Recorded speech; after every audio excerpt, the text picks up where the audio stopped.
You know, I saw Newt Gingrich was talking about 2016. Trump was running for the South Carolina primary, and he was bashing George Bush Jr. about the Iraq War, Eric, and hammering him about in 2016 during that primary.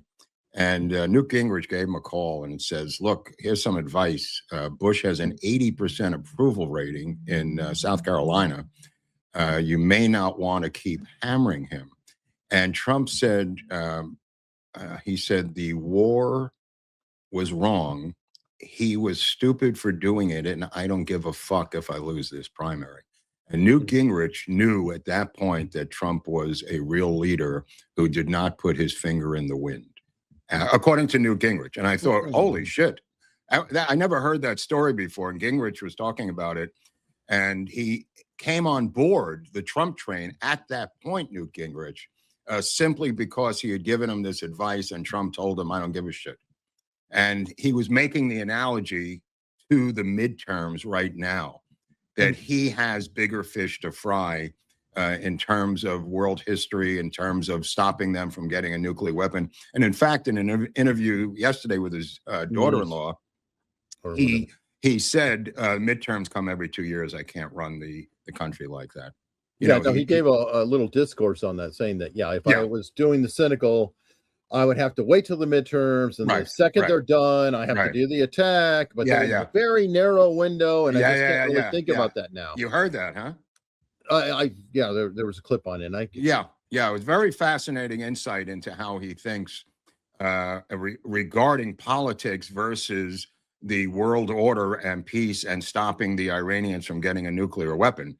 That may help explain a lot of his actions, in terms of how he rolls, Eric. Well, I think most people would claim that's what we are hoping for, that a person being president, we understand that they run as a politician, but we hope they serve as a statesman. Kennedy-esque would be my word for that, because JFK did a lot of stuff that was not in the best interest of the Democratic Party at the time. But you kind of usually when that happens, it's usually when you've got high poll numbers and have the ability and wiggle room to do that kind of stuff. He's in the high 30s nationally, high 40s in places like Texas and Florida and other areas. But by the way, we didn't say goodbye to Chip Roy, who lost for the Attorney General slot. He's done. Chip Roy, who voted for the impeachment of Donald Trump, another loser, goes down the drain. He will be replaced by a guy that I know, one of the great Yankees of all time, Mark Teixeira, who will be running in November in that congressional district and will ride that super red district to victory. Mark Teixeira, a great baseball player and hopefully a great politician, and a guy that I like and spoke to a number of times. Well, while we are saying farewell, we can also say farewell to the Senator John Cornyn, who apparently had to one-up Senator Cassidy. So remember that Senator Cassidy had the worst primary in 80 years. But not to worry. He didn't hold the record long. Right. Apparently, Cornyn had an even worse primary. What was it, 65-30 or something? What were the numbers again? It was insane, and I think he won what district in the whole state or something? 63.8 for Paxton and 36.1 for John Cornyn. This is Liz Cheney level. A good point. Let me tell you something. People who believe that MAGA is slipping away should have their fucking heads examined. The guy is now 118-0, Donald Trump, in endorsements at the level of the Senate, House, and governorships. 118-0. And they used to mock, I remember 2 years ago, certain pundits mocking the idea that you could primary people in the Republican Party who did not get along with him. Ha, ha, ha. What a ridiculous. I mean, no president, there's a record that'll never be broken. No president has ever come close to this. 118-0 for Trump. Crazy, Eric. Absolutely crazy record. Yes, and his numbers too, they're greater than Bush, anybody. I mean, he's popular within his own party. It's very, very hard Yeah, to which they're claiming get he's not. That's why I'm mentioning it. I oh, don't I care know. what the Democrats think of him. I mean, that's their problem. But he has a 95% approval in MAGA and mid 80s to high 80s across all Republicans, which is pretty darn good. Yeah, and they actually showed, I don't have it on hand, but Inton covered it showing how in 2015, Bush was like at 80% and Trump was at 30%. And now Trump is at 80% and Bush is like at 30%. So, I mean, it's literally reversed itself. Yeah. Yeah. He has taken control. And you and I talked about this for, a couple of years. Like, when is he going to step up and mete out justice to these rebels within his own party? Well, he has gone full LBJ at this point. I mean, Thomas Massey is fishing off the coast of Costa Rica with his Marjorie Taylor Greene, getting drunk with her, saying he's going to run for president, I guess, of Costa Rica. Give me a break with this guy. He's running for something, but she just wrote this loving farewell letter, whatever, to the man. It's just, They're nuts. You know what it is? They're fucking nuts. It's hilarious because it's like the has-beens all together saying, we're going to do it. We're going to get together. We're going to take it all back because we're America first. Yeah. It's us. It's us. They got drunk with their own minimal amount of media publicity. They got drunk on their own sauce.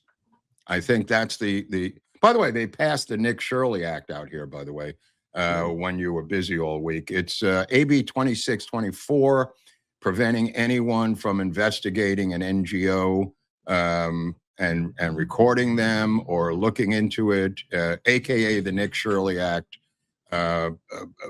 Penned by the wife of the Attorney General of the corrupt state of California. Wow, unbelievable. Well, you know what, Mo? I always like to interrupt with great news, and I still have some great news. What do you have? We still have a sponsor. And 134,000 subscribers. Oh, that's true. To celebrate our we've gone from 133 to a. How long was it? 133,000. No, it was 133 for most of my adult life, and somehow the lever changed overnight to 134,000. It's so funny because I was like, oh, wait, we can put out a little badge saying that we hit the number. It's like, no. Now, because it's over 100,000, we need to hit 135,000 before we have a badge. So we have to have a banner, right? So that's going to take 2 years. Call us in 2 years. By the way, you could like and subscribe at this point while Hunley's putting together his storyline there. Because apparently 1,000 people must have since whenever this started, the death of 133. I don't know if you saw this story, but I saw it a couple of weeks ago, and then now it's getting a lot of traction now and going viral. This woman girl getting with pulled ring over and by nose. a cop Oh, Jesus. She was pulled over for using her cell phone while driving. Ooh. Okay, so we had court this morning and dismissed. So apparently it was dismissed over the weekend. Yesterday night when I went and checked the time. What you're looking at in the background is what is that? Cop pulled you over for using and talking on the cell phone. He said, "I watched you. You were holding your cell phone up." No, and she stop. said, and she goes, "No, I was not." And he said, "Are you telling me you did not have your cell phone in your hand?" And she said, "No, I did not." And she held up her stump. And that is her for stump. the love of God. That's the oldest trick in the book, the phony stump, Hunley. Look, I give it to her. If you're going to cut off your arm to hide it. Now, to be fair, there was another person who had part of her arm missing, somebody British, and she actually could prop her cell phone up using her stump. Oh, I'm sure. We saw that guy with no arms and no legs shoot a guy a couple of months ago. The dwarf guy, remember? Oh, yeah. Wow. He's not a dwarf. He's just limbless. Oh, I thought he was small. Right. He was just because he was simply a thorax. You're saying that. Well, yeah, it does cut your height when you knock off the legs. I forgot about that. He did look small without any legs. You're right. Yeah, he kept telling him to stand up, but he never, never really could. Never. Boy, did you see that the Pope is in Chicago, visiting the Marxist mayor and also George Floyd's lawyer and family? I mean, what kind of pope is this? I don't Hmm. understand. The What Obama is the Pope? deal with this guy? How about just saying some prayers and calling it a day? Well, it gets even worse than that. Oh my You've got God. him visiting there, right? But then you have Anthropic, who is at the Vatican right now with all the cardinals, recruiting the church to dictate policy. Now, I don't know if you remember about Anthropic, who makes Claude. They were banned and removed from the DOD as Oh, right, because of the contract Yeah. dispute. Yeah, yeah. So now they're going to the Vatican. Now, I don't. What is the Vatican? The Court of Appeals or something? You get rejected at one court, you go to the higher court of spiritual matters? It's almost like going back to medieval times. Yeah, yeah. Why is it the Pope and Vatican are talking about politics at all here?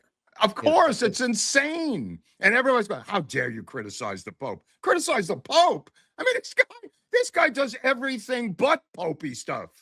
He doesn't do anything popies do. He's the anti-pope.